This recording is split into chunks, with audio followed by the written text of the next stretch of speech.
The Third Corps were pressed back, and at this critical moment, I proposed to give a general absolution to our men, as they had had absolutely no chance to practice their religious duties during the past 2 or 3 weeks, being constantly on the march. Major General St. Clair Mulholland, then a colonel in the Irish Brigade, of which Father Corby was the chaplain, describes what happened. Father Corby stood on a large rock in front of the brigade.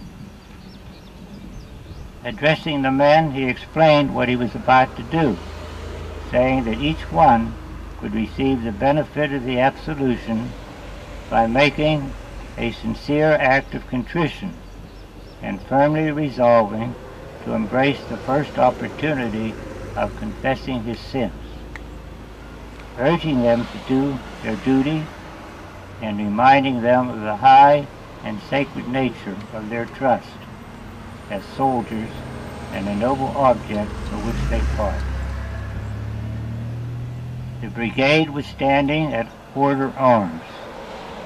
As he closed his address, every man, Catholic and non-Catholic, fell on his knees with his head bowed down. Then, stretching his right hand toward the brigade, Father Corby pronounced the words of absolution.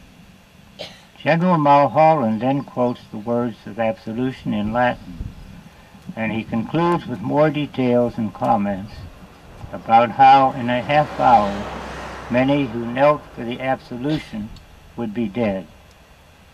In summary, he says, the scene was more than impressive, it was awe-inspiring. In order to commemorate this awe-inspiring and historic spiritual moment in American history, the workers of St. Joseph have chosen an annual July date that also recalls St. Lawrence of Brindisi, whose theology of St. Joseph they follow. And that date is the Saturday before his feast day.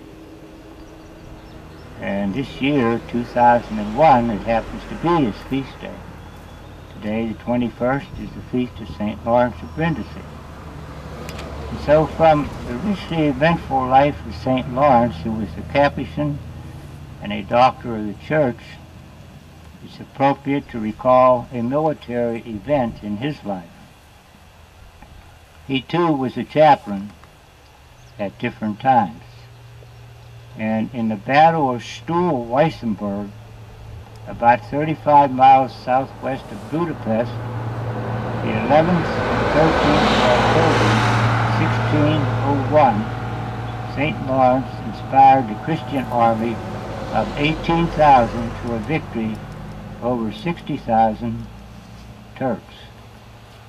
He rode into the thick of the battle, holding aloft the cross. Cannonballs, bullets, arrows whizzed around him. Scimitars flashed at him. And he went through it all untouched. When Lawrence traveled, he followed the rule of St. Francis and went on foot. In the Battle of Stuhl-Weissenberg, he either wore out or had 5 horses shot from under him. The field commander, the Duc de Mercoeur, said that the victory was truly miraculous and was, after God and the Blessed Virgin, due to the Capuchin commissary. Our Mass today is offered in thanksgiving for the bravery and the sacrifices of those who have made this holy ground. It is offered for peace in a world sadly torn by unrest and battle.